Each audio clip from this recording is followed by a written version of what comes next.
Bulletin के आगाज में आपको अपडेट करेंगे कराची से, जहां पर डिफेंस खयाबाने शहर में पुरस्रार झगड़े ने नौजवान की जान ले ली। पुलिस गार्ड ने DIG inspection and inquiries Peshawar के जवां साल बेटे को रस्सी से गला घोंटकर कत्ल कर दिया। गिरफ्तार गार्ड फकीर मोहम्मद का कहना है कि मालिकन से 2 लाख रुपए मांगने जा रहा था। उमैर ने जाने नहीं दिया, मज़ाहमत पर मार दिया। दूसरी जानिब पुलिस का कहना है कि पहले डकैती की इत्ला मिली थी, बाद में कत्ल का इंकशाफ हुआ तो मुल्जिम को गिरफ्तार कर लिया। जबकि इसी मामले पर एसएसपी इन्वेस्टिगेशन का कहना है कि उमैर शहाब को रस्सी से गला घोंटकर कत्ल किया गया। पोस्टमार्टम हो चुका, रिपोर्ट में कुछ वक्त लगेगा। वाकया डकैती की वारदात नहीं है। इस हवाले से डिटेल्स हैं वो जानते हैं हमारे नुमाइंदे जीशान शाह से। जीशान, बताइएगा, एसएसपी का बयान सामने आया है, पोस्टमार्टम रिपोर्ट भी उन्होंने बताई है। ये भी आपसे जानना चाहेंगे कि अब तहकीकात क्या हैं, लेकिन उससे पहले हम जीशान हमारे साथ लाइन पे ही रहिएगा। बताएंगे कि एसएसपी इन्वेस्टिगेशन जनूबी फैजुल्लाह कुरैजो ने मीडिया से गुफ्तगू की और उन्होंने क्या कहा, आए पहले वो सुनते हैं। वाकया है ये कल रात का है और घर में जो बच्चा था उसको रस्सी की मदद से हलाक किया गया है। जो मुलजिम है, जो रात का जो पुलिस का जो ड्यूटी ऑफिसर थे यहाँ के दरख्शां के, और 15 की गाड़ियाँ जो है वो प्रॉम्प्टली यहाँ पे पहुँच गई थी और फैमिली और जो अंदर दूसरे गार्ड्स थे उनकी रेजिस्टेंस की वजह से उसको कन्फाइन किया गया कमरे में और अब मुलजिम जो है वो पुलिस की कस्टडी में है। और अभी तक की तफ्तीश के मुताबिक जो भी मुलजिम इसमें इन्वॉल्व है वो पुलिस ने गिरफ़्तार किया गया है और लॉकअप में है। फैमिली अभी ट्रॉमा के अंदर है और एज ए इन्वेस्टिगेटर हम ये नहीं चाहते कि इस चीज़ को अभी इन्वेस्टिगेट किया जाए, लेकिन जो क्रिमिनल साइड के ऊपर जो एस्पेक्ट्स हैं वो हमने कर लिए हैं। जो आला कत्ल है वो मिल गया है और जो मुलजिम है और जो चशमदीद जो बाकी लोग हैं वो सारे हमारे पास हैं। तो जैसे ही जो 2-4 पॉइंट्स ऐसे हैं इन्वेस्टिगेशन के वो कंप्लीट हो जाएं तो फिर ही हम इसकी पूरी एक पिक्चर दे सकते हैं। मुलजिम जो है ये कश्मीर का कांस्टेबल है, फ़कीर मोहम्मद इसका नाम है और जो मुझे बताया गया है तकरीबन लास्ट 6 महीने से यहाँ पे ड्यूटी कर रहा है। इन्वेस्टिगेशन ने मीडिया से गुफ्तगू करते हुए क्या कहा ये आपने जाना। जीशान शाह, आपसे ये जानना चाहेंगे, एसएसपी इन्वेस्टिगेशन का बयान भी हमने सुना है, पुलिस की तहकीकात में अब तक क्या पेशरफ्त हुई है? और जी बिल्कुल, गुज़िश्ता रात होने वाले इस कत्ल की वारदात में जिसमें डीआईजी पेशावर इंक्वायरी इंस्पेक्शन के बेटे उमैर शाह पर कत्ल किया गया था, मुलजिम को पुलिस ने गिरफ्तार कर लिया है। तहम अब से कुछ देर कबल यहाँ पे SP Clifton, SSP south investigation और डीआईजी साउथ आज़ाद खान भी इस वक्त मौके पर पहुँच गए हैं। जो क्राइम सीन इन्वेस्टिगेशन यूनिट है वो अभी भी अंदर तहकीकात कर रहा है। तहम जो हमारी एसएसपी इन्वेस्टिगेशन से बात हुई, उनका कहना है कि जाए वक़ुआ से जो आला कत्ल है जिसको रस्सी बताई जा रही है उसे जो है रिकवर कर लिया गया है। साथ ही साथ इस वक्त अंदर जो अहले खाना है उनके बयानात इस वक्त कलमबंद किए जा रहे हैं। इस वक्त जो पूरे पुलिस हुक्काम हैं उनको इस वक्त उनका डीआईजी साहब का इंतज़ार किया जा रहा है। वो पेशावर से निकल गए हैं, एक्सपेक्ट किया जा रहा है तकरीबन 1 घंटा कबल तक वो पहुँच जाएंगे। तो हम अभी तक वो यहाँ पर नहीं पहुँचे हैं। इस वक्त तीनों पुलिस के बड़े जो आला हुक्काम हैं वो जाए वक़ुआ पर पहुँच गए हैं और अहले खाने से इस वक्त बयानात कलमबंद किए जा रहे हैं, जिसके बाद में मुकदमा दर्ज किया जाएगा। जी सही है जीशान शाह, आपने अपडेट किया तमाम तर मामले से, आपका बहुत शुक्रिया।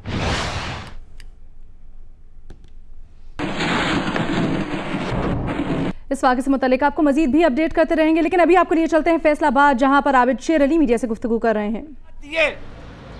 जो आसिफ अली जरदारी के कहने पे उसने लोगों का कत्लेआम किया, जो जीआईटी रिपोर्टें हैं, आसिफ अली जरदारी का ट्रायल भी मिलिट्री कोर्ट के अंदर होना चाहिए कि ताकि लोग जो खौफ और इसकी दहशत के वजह से लोग वहाँ पे शहीद हुए, जो जिन्हों पर कब्जे हुए, आसिफ अली जरदारी का केस भी मिलिट्री कोर्ट के अंदर जाना चाहिए, क्योंकि सबसे बड़ा दहशतगर्द है ये, पाकिस्तान का दहशतगर्द है ये।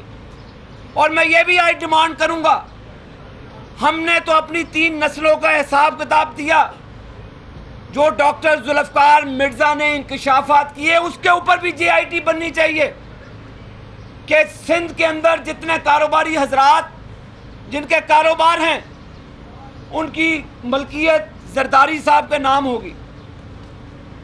ये मुंह और मसूर की दाल साथ वो खड़ा होता है तजाज हसन, जिसने कल पाकिस्तान की सबसे बड़े अदारे जिसका एहतराम करती पूरी पाकिस्तान की कौम, आर्मी, इंटेलिजेंस, जो हमारे अदारे हैं, उनके ऊपर उसने तोहमत लगाई। पीपल्स पार्टी का तो मंशूर है कि मुल्क के तमाम अदारे तबाह कर दिए जाएं, मुल्क के एक अंदर ऐसा क्योस आ जाए, ऐसी नफरत अंगेज ये बातें करते हैं। और भाई, जो तेरी बीवी ने बुशरा एतजाज, जिनके नाम तुमने एलपीजी के ठेके लिए, परवेज मुशर्रफ जो आपने बेनज़ीर को बेचा, उस वक्त आपने उस वक्त ठेके लिए, अरबों रुपए के फायदे लिए एतजाज अहसन ने। क्या इस पर जो रिपोर्टें हैं, जो सुप्रीम कोर्ट की ऑब्जर्वेशन है, उस वक्त जो इफ्तिखार चौधरी थे, उस वक्त ये इनको शर्म नहीं आती? और मैं बड़े अफसोस के साथ जो मैं बयान पढ़ रहा था उसका, जो चीफ जस्टिस थे पुराने, इफ्तिखार चौधरी, क्या जब तुम्हारे बेटे पर इल्ज़ाम लगा, क्या तुम में कोई इखलाकी जुर्रत थी कि तुम उस वक्त चीफ जस्टिस रहते? जब आप लोग अपनी सीटों पर बैठते हो, कोई शर्म, कोई हया नहीं है आपको।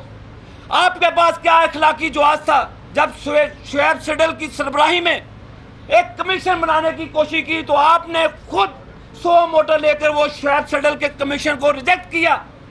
क्या आपका उस वक्त ज़मीर सोया हुआ था? क्या आपके बेटे के ऊपर इल्ज़ाम था? आपका बेटा जिसका नाम इरसलान है, उसके ऊपर इल्ज़ाम था। क्या आपको उस वक्त इखलाकियात का दर्स नहीं दिया जाता था? आपकी इखलाकी जुर्रत वहां पे कहां थी जब आपने उस वक्त डिक्टेटर को कॉन्स्टिट्यूशन को रीराइट करने का इख्तियार दिया? उस वक्त आपका ज़मीर मर चुका था, उस वक्त आपका ज़मीर मुर्दा हो चुका था कि उस वक्त के जो आला अदलिया के लोग थे उन्होंने डिक्टेटर का साथ नहीं दिया। आपने कॉन्स्टिट्यूशन को रीराइट करने का इख्तियार दिया। ये शर्मनाक धब्बा आपकी वजह से अदलिया पे लगा। लेकिन पाकिस्तान की कौम के और तमाम सिविल सोसाइटी के, और जो उनका शुक्रिया अदा करना चाहिए जिन्होंने जो अदलिया की बहाली के लिए मियां मोहम्मद नवाज शरीफ के साथ निकले।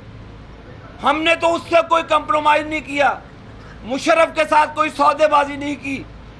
तो आज वो टट्टू टुटेरा लुटेरा जो सिनेमों में टिकटें बेचा करता था, आसिफ जरदारी, अगर तुम्हारा हिसाब किताब लिया जाए तो 1013 कत्लों का खुरा तुम्हारे घर जाएगा। JIT बनाई तुम्हारे, जो वो मिल में आप लोगों ने मिलकर MQM के साथ लोगों को जलाया। आपको तो सड़कों पे लटकाना चाहिए इन चीज़ों पे। लिहाजा जो उज़ैर बलोच ने इंकिशाफात किए हैं, मैं डिमांड करता हूं आसिफ अली जरदारी का केस मिलिट्री कोर्ट के अंदर चलना चाहिए, क्योंकि इसके इमाम पर उसने तमाम क्राइम किए। इसकी बहन का नाम है, हाजियों के पैसे खा गए, वो भी इसकी कैबिनेट में मौजूद हैं। और ये हमें दर्स देते हैं इखलाकियात का, जिनका इखलाकियात से दूर दूर ताल्लुक ही कोई नहीं है।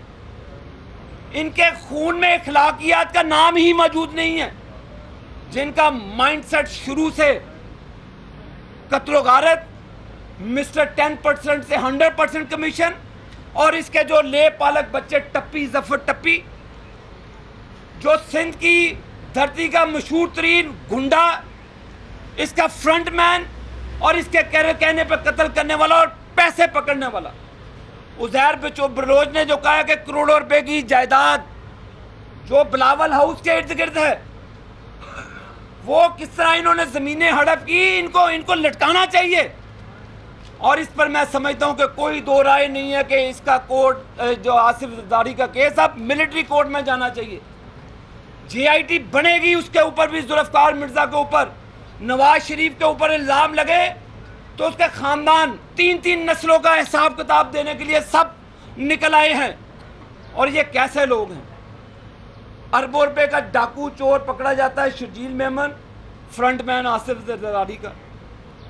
इसकी सबसे प्यारी महबूबा अयान अली पकड़ी जाती है तो पीपल्स पार्टी को बड़े मरोड़ होते हैं, अयान अली पकड़ी गई। डॉक्टर आसिम जो करप्शन में पकड़ा जाता है, फिर ये रोते हैं।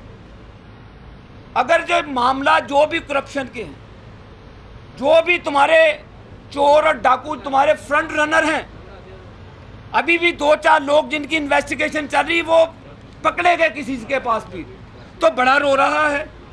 कभी सिंध के गरीब आवाम के लिए जिनको तुमने लूटा, बेदर्दी से लूटा, क्या उनके घरों में कभी गए कि उनके माँ बाप, क्योंकि जो गरीब आदमी की बदवा है वो रगड़ती है, आप जैसे रस्सी जरूर होती है आपकी लंबी, लेकिन जब अल्लाह ताला खींचता है तो फिर जो अल्ताफ हुसैन का हाल हुआ इससे भी बदतर तुम्हारा होगा।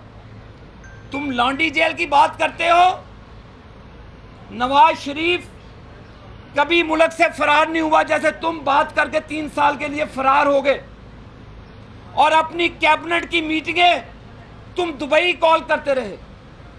तुम्हारे पास क्या इख्तियार था कि दुबई में उन चोरों की कैबिनेट है, वो डाकुओं की कैबिनेट है, वो कोई एक शरीफ आदमी भी उस कैबिनेट में मौजूद नहीं है जिनका नाम JIT के अंदर नहीं है। जाएं सिंध की JIT निकालें, कत्लो गारत से लेकर तमाम का सरगना डॉक्टर डाकू आसिफ अली जरदारी है। लिहाजा इस डॉक्टर डाकू, इसने PhD क्या, PhD वाले भी अब कंप्यूटर ख़त्म हो जाते हैं, जब इसके पैसे कंप्यूटर के अंदर आते हैं वो कंप्यूटर रिकॉर्ड देना बंद कर देते हैं। उसको भी शर्म आती है कि किसका नाम मेरी कंप्यूटर स्क्रीन के ऊपर आ गया है। और दूसरी तरफ वो रो रहा है, रूंदी खान। और भाई तुम्हारी तसल्ली की सुप्रीम कोर्ट के अंदर, नवाज शरीफ साहब के पास पूरा इख्तियार था, लेकिन हमने अदालत उज़्मा के जो 2 जजेस ने जो भी बात की, हमने कभी उनके शान में गुस्ताखी नहीं की, क्योंकि हमारा स्टांस है अदलिया की बहाली और आज़ादी।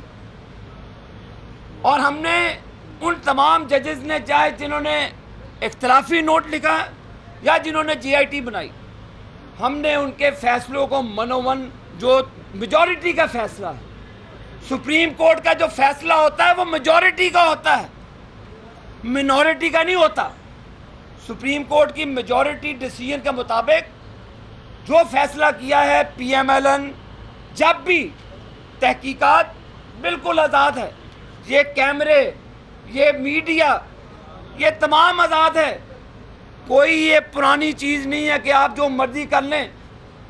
जरदारी साहब स्विस अकाउंट आपके नाम पे करप्शन पे बोलते हैं, सरे महल में जो आपने अरबों डॉलर लगाए पाकिस्तान की गरीब आवाम का, वो सरे महल के पैसे किधर हैं? जो आपने रिकॉर्ड और जो बलोचिस्तान में माइंस का सौदा उसरत किया, उसके पैसे किधर हैं? मिस्टर 10% से 100%, ये मैं 100% नहीं, ये 1000%, ये आदमी है 1000%, मिस्टर 10%, 100%, 1000%। सिंध में लगने वाले अरबों खरबों का हिसाब कौन देगा? लेकिन मैं आज डिमांड करता हूं कि जो जुल्फ़िकार मिर्ज़ा के बयान दिए हैं उस पर JIT बने और डॉक्टर जुल्फ़िकार मिर्ज़ा की एक एक चीज़ सामने लाई जाए। उज़ैर बलोच के बयान पर आसिफ जरदारी का केस मिलिट्री कोर्ट के अंदर ट्रायल होना चाहिए। इस तरह के खौफनाक गुंडे जो सिंध को लूट के खा गए हैं, किसी किस्म के रायत के मुस्तक के ये किसी किस्म के रायत के काबिल नहीं है। हमें लांडी जेल का सबक ना दो, हमें ना दो कि तुम कहते हो हमारे के मुफ्त की रोटियां खाते हैं और डाकू। तुमसे बड़ा लुटेरा कौन हो सकता है कि जब तुम्हारे पे नाम आया आपने हुसैन हक्कानी को प्रेसिडेंट हाउस के अंदर छुपा दिया। इसके ऊपर भी JIT रिपोर्ट, एक JIT बननी चाहिए कि आपने पाकिस्तान के खिलाफ एक साजिशी, जिसने पाकिस्तान के खिलाफ साजिश की, आपने उसको प्रेसिडेंसी के अंदर पनाह दी। इसका मतलब आप पाकिस्तान की आर्म फोर्सेस के खिलाफ साजिशें करते हैं, आप पाकिस्तान की जमहूरियत के खिलाफ साजिशें करते हैं। 100 बंदा तो बड़ी दूर की बात है, आप 50 लोग भी यहाँ पे इकट्ठे नहीं कर सकते। आपने बहुत नाम बेच लिया उनको भी। अब भट्टो साहब भी सोचते होंगे कि यार ये टिकटें ब्लैक करने वाला मेरा नाम क्यों ले जाता है। वो भी कबर च बेचारे उल्टे सीधे होंगे हैं कि ये उनको बेच रहा है। मोहतरमा की शहादत जो हुई, यही इक़्तिदार में थे। ये दे जवाब लोगों को, वो भी बेचारे अल्लाह उनको जन्नत नसीब करे, वो भी सोचती होंगी कि किस ब्लैकी के मैं पल्ले पड़ गई थी जिसने मुल्क पे बेड़ा गर्क कर दिया। लिहाजा इमरान खान अब सुन लो, अब तुम्हारे पास कोई सबूत नहीं था। जीआईटी जो सुप्रीम कोर्ट ने कहा है तहकीकाती अमल, मुस्लिम लीग मनोमन उसको मान गई है और जो तहकीकात सुप्रीम कोर्ट के अहकामात के मुताबिक होगी, हमें कोई किसी किस्म का इतराज़ नहीं है। आज इतराज़ करने वाले पाकिस्तान में तरक्की से खाइफ हैं। पाकिस्तान में वो वादे जो मोहम्मद नवाज शरीफ ने किए थे, उसकी तकमीलात का वक्त आ चुका है। हर महीने नया पावर प्लांट जो हमने 2-3 साल पहले शुरू किए थे, अब उसके समरात हर महीने आवाम को पहुंचने शुरू होंगे। और ये क्रेडिट है हमें कि हमने हर चीज़ को मेयार के मुताबिक किया। और इस दौर से पिछले दौर तक आप 5 साल इक़्तिदार में रहे, चलाते नवाज शरीफ के खिलाफ केस, लेकिन आपके खिलाफ तो ये कत्लो उज़ैर बलोच बोल रहा है, डॉक्टर जुल्फ़िकार मिर्ज़ा बोल रहा है, जफ़र टप्पी बोल रहा है, ये चोर जो आया है शर्जील मेमन, अयान अली, ये सारे आपके नौमौलूद बच्चे और कुछ आपके जो भी हैं, समझ गए आप मेरी बात को, जो भी हैं, ये सारे बोल रहे हैं। आपका एक नाखून से लेकर, ये हाथ के नाखून से लेकर पाँव के नाखून तक पाकिस्तान के लोगों का खून और पाकिस्तान के लोगों के लूटे हुए पैसे आपकी रग रग में बस चुके हैं। और ये करप्ट माफिया का हेड डॉक्टर डाकू आसिफ अली जरदारी ये दर्श देता है अखलाकियात का और हमें डराता है यहाँ पे आकर लॉन्डी जेल का। लॉन्डी जेल में तेरे जैसे जालिम मुल्क जो दुश्मन अनासिर और लूट मार के चैंपियन वो जाएंगे इंशाल्लाह। जो जेआईटीज बन रही हैं, जो उज़ैर बलोच के बयानात हैं, अब तुम्हें मुल्क से भागना नहीं चाहिए। तुम्हारा कोई पता नहीं कि तुम रात को जहाज लेकर भाग जाओ, बल्कि तुम्हारा नाम तो ईसीएल के अंदर आना चाहिए, क्योंकि तुम्हारा हर जेआईटी की टॉप ऑफ द लिस्ट में तुम्हारा ही नाम है। लिहाजा मैंने जो अभी लिस्ट गिनवाई है और भी इसके ऐसे बेशुमार गुनाह हैं, लेकिन कल मैंने स्टेज पे देखा इमरान खान चंद दिन पहले डाकू आसिफ अली जरदारी कहता था, और यार लोटे जा किते थे रुक जा, किते थे रुक जा, इमरान खान तू भी रुक जा। एक बात है, तू डाकू और डाकू का भाई, तू क्या, तुम्हें क्या कहूँ, सॉरी पंजाबी में मेरी कुत्ती चोराना लग गई है। अब मैं इसके अलावा मैं क्या कह सकता हूँ इन लोगों को कि ये सारे ही नवाज शरीफ के खिलाफ खड़े हैं। अब खड़े रहो, इंशाल्लाह 2/3 अक्सरियत से 2018 के बाद भी PMLN इंशाल्लाह स्वीप करेगी। सिंध में तकलीफ है डॉक्टर डाकू आसिफ अली जरदारी, तुम्हें सिंध को भी जैसे शहबाज शरीफ साहब ने लाहौर को, फैसलाबाद, बहावलपुर, रहीम यार खान, सियालकोट, गुजरांवाला, रावलपिंडी, तमाम शहरों को संवारा है, उसी तरह इंशाल्लाह शहबाज शरीफ के पैटर्न में हम जाके सिंध के लोगों को भी उसी तरह संवारेंगे। उसकी बुनियाद मोहम्मद नवाज शरीफ ने रख दी है मोटरवे की सूरत में। मोटरवे बन रहे हैं, जो ज़मीनें आप सिंध में लैंड रिकॉर्ड निकलवा के देखें, रेवेन्यू के अफसर में जाके देखें, एक एक रजिस्ट्री पे 30-30 नामों की एक ही रजिस्ट्री है। ये क्यों नहीं कंप्यूटराइज वहां पर लैंड रिकॉर्ड को करते? मुझे बताएं कि कराची पाकिस्तान का सबसे बड़ा शहर है, शहबाज शरीफ साहब ने लैंड रिकॉर्ड को यहाँ पर कंप्यूटराइज कर दिया कि ताकि गरीबों के साथ, मजलूमों के साथ कोई जुल्म ज्यादती ना हो, क्योंकि ये लोग जुल्म ज्यादती करने के मास्टर हैं। कोई ऐसी बात नहीं, सिंध के लोगों के लिए खुशखबरी है, क्योंकि इंशाअल्लाह ताला वहाँ पे भी अब सूबाई हुकूमत पाकिस्तान मुस्लिम लीग नून की बनेगी। अब मैं तुम्हें बता दूं, डॉक्टर डाकू आसिफ अली जरदारी और आपकी वो लेपालक बच्चे इमरान खान, बड़ा बोलता था कि ये है वो है। कल निकाह करवा दिया आपका जमात इस्लामी के लोटे ने, बेपैंदा लोटा, वो भी करप्शन की बात करता है और अपने बड़े भाई आसिफ जरदारी की गोद में बैठ गया। और तुम्हारा तो स्पीकर खुद, जो तुम्हारा KPK के अंदर स्पीकर है जमात इस्लामी का, उस पर करप्शन का इल्ज़ाम है। यार टोपी वाले, कितने पैसे तुम्हें देता रहा वो? तुम लोगों ने जो जुल्म किया वहाँ पे मशाल खान के साथ, आपके लोगों ने उसको बेचारे को, मजलूम को शहीद करवाया। अगर यही कोई गुल्लू भट्ट होता या पोमी भट्ट होता तो मीडिया में 24 आवर चलना था। अब किधर है वो सारी चीज़ें जो वो वहाँ पे मशाल खान के साथ हुआ? अब पोमी भट्ट नहीं याद आता किसी को, क्योंकि वो लोग इमरान खान के साथी थे, उसके ऑफिस बेरर थे। तो ये जुल्म की कहानी है। लेकिन JIT बनी है, आए दूध का दूध और पानी का पानी कर दें। अब ये रोना धोना छोड़ दें आप माई मीदा की तरह कि मैं नहीं मानता, ना मानो। अदालत उज़्मा का फैसला PMLN ने माना, मेजॉरिटी जो फैसला है, और उसके खिलाफ शफाफ तरीके से जो भी तहकीकात होंगी, हम हर जो कोर्ट है, जो तहकीकाती अदारा है, उसको फेस करने के लिए तैयार हैं। शेर अली साहब, शेख रशीद ने कहा कि पप्पू फेल हो चुका है, 2 में मुकम्मल फेल है, 3 में कम पार्ट है, ये सवाल से क्या कहते हैं? शेर रशीद के लिए यही है, मर गया मरदूद, न फातिहा न दुरूद। शेर रशीद के लिए मैंने ये कह दिया है, मर गया मरदूद, न फातिहा न दुरूद। तो ये लोगों की सियासत अब ख़त्म होने जा रही है छीदा टल्ली की। अब छीदा टल्ली जी की कब्र बन चुकी है लाल हवेली में, जो मजलूमों के पैसे लूट कर खाई बैठा है। जो कानून और नून का जनाजा निकालता था, उसका इंशाल्लाह खुद ही जनाजा निकल गया। अब हकीकी जनाजा तुम्हारा निकलेगा और 4 लोग भी इंशाल्लाह कंधे के लिए नहीं मिलेंगे।